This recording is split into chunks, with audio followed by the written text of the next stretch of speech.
the text from my father arrived at 2:17 p.m. Just 3 words. It's done.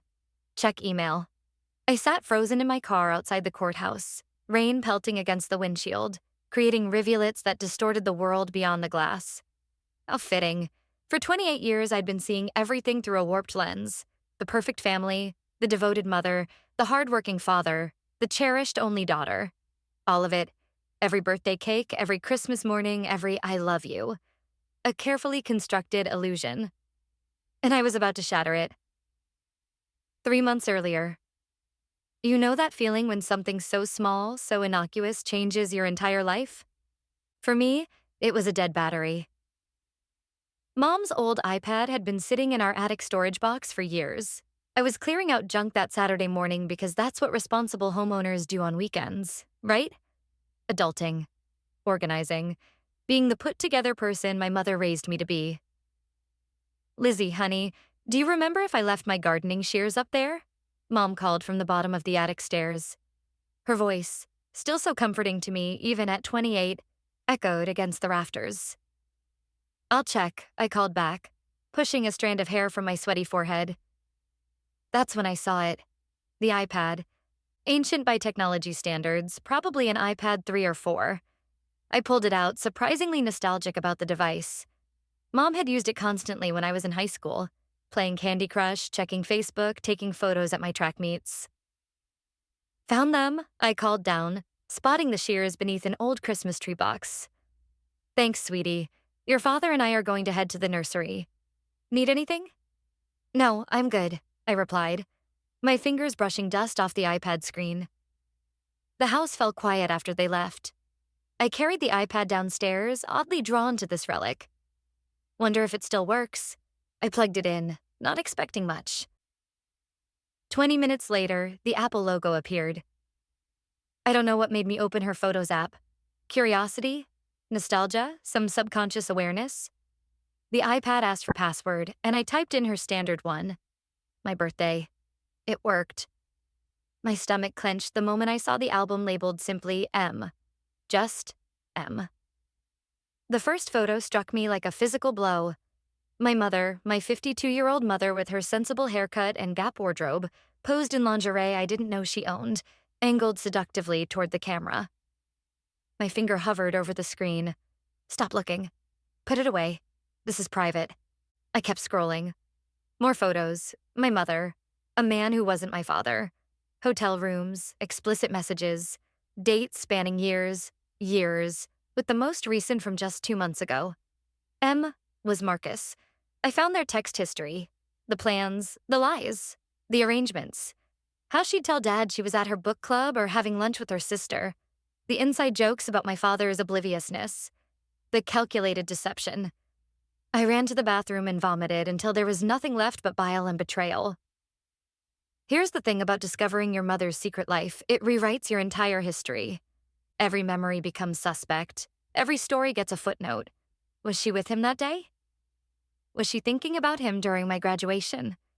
Was she texting him during Dad's retirement party? I didn't confront her. Not immediately. Something held me back.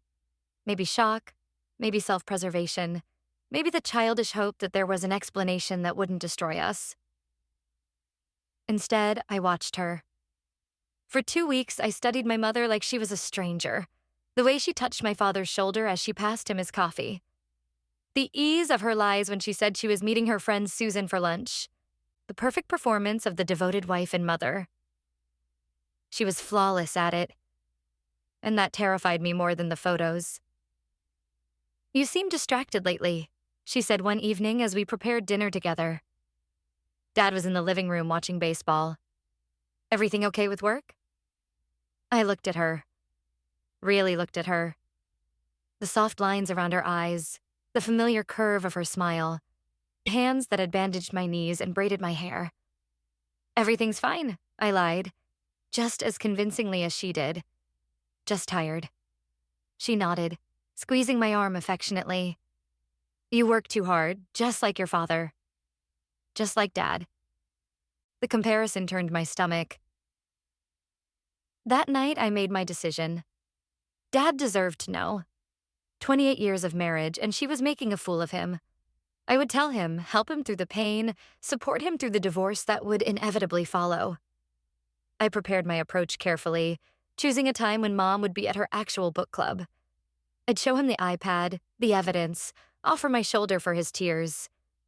But when the day came, something stopped me again. A detail that hadn't fit. Something about the way Dad had been acting. Distracted, secretive with his phone, making calls from the garage. Could he? No, not Dad. Not steady, reliable, boring Dad. But the thought had taken root, and once I started looking, I found his hidden folder on our shared family laptop, behind tax documents and warranty PDFs, a folder labeled Insurance Documentation. It contained years of screenshots, location data from Mom's phone, photos taken from distances, Mom and Marcus entering hotels, sitting close in restaurant booths, holding hands in a park 2 towns over, bank statements showing withdrawals that matched hotel bookings, a meticulous, devastating dossier of my mother's infidelity. Dad knew. He had always known. But he hadn't confronted her, hadn't divorced her, hadn't done any of the things a betrayed husband should do. Why? The answer came 3 days later. Lizzie, there you are. Mom breezed into the kitchen where I was robotically making coffee, my mind still reeling from my discovery. Dad and I were talking about the house. The house? I echoed, confused. Our house. Your father thought, and I agree completely, that it would make sense to sign it over to you now, rather than dealing with all the estate complications later. Dad appeared in the doorway, leaning against the frame with casual ease. Just good financial planning. We're not getting any younger, and this way we avoid probate issues. Plus, Mom added, we might want to downsize in a few years, get a condo. But this house, it's been in the family for generations. It should stay with you. I stared between them, seeing the performance for what it was. Dad's careful planning, Mom's oblivious self-sabotage. That's really generous, I managed. We'll talk to our lawyer next week, Dad said, his eyes meeting mine with an intensity I couldn't interpret. Get the ball rolling. I couldn't sleep that night. Dad's evidence, Mom's affair, the house transfer. It was all connected in a way that made my skin crawl. At 3 a.m., I texted my father. Need to talk to you, alone. His response came immediately, as if he'd been waiting. Garden, 6 a.m. We met in the dewy morning light among Mom's prized roses. He looked older suddenly, the lines in his face deeper in the harsh morning shadows. You found out, he said simply, not a question. The iPad, and then your files. My voice sounded strange to my ears. How long have you known? 5 years, 2 months, and 13 days. The precision chilled me. Why didn't you confront her? Divorce her? He smiled, but it never reached his eyes. Connecticut is an equitable distribution state, Lizzie. Do you know what that means in divorce court? I shook my head. It means a judge decides what's fair. And your mother, his voice caught slightly, she'd get half. Half of everything I've built over 30 years. Half of my retirement. Half of my investments. Half of this house that's been in my family for 4 generations. Understanding dawned, sickening and cold. The house transfer. Once it's yours, it's no longer marital property. It can't be divided in divorce proceedings. He reached for my hand. I've been waiting, gathering evidence, protecting what I can. The house was the final piece. And then what? Then I file for divorce. His voice was steady, determined, with evidence of adultery so comprehensive that her lawyer will advise her to settle quickly and quietly. I pulled my hand away. You've been planning this for 5 years? Living with her, sleeping next to her, all while… What? Plotting your revenge? He flinched at the word. I prefer to think of it as justice. Does she get nothing? I asked, not sure why I was suddenly concerned about my mother's welfare. She gets exactly what she deserves. His eyes were cold now, unfamiliar. No more, no less. I stood up, needing distance. And where do I fit into this perfect plan? Did you consider what this would do to me? To find out both my parents have been lying to me for years? I was protecting you. No, I cut him off. You were using me, making me complicit in your scheme. Lizzie, I need time to think. I walked away, feeling their deceptions clinging to me like cobwebs I couldn't brush off. For 2 weeks, I carried their secrets like stones in my pockets, weighing me down with each step. I watched them orbit each other in their choreographed marriage. My mother with her genuine seeming affection, my father with his calculated patience. The house transfer moved forward. I signed papers, nodded at appropriate moments, played my unwitting part in their drama, and I made my decision. The day after the deed was officially recorded in my name, I asked them both to sit down. I know everything, I said simply. Mom looked confused. Dad remained impassive. Mom, I found your iPad. The photos, the messages with Marcus. I turned to my father. And Dad, I found your evidence files, your plan. Mom's face drained of color. Dad's jaw tightened almost imperceptibly. I don't know what Mom began. I held up my hand. Please, no more lies.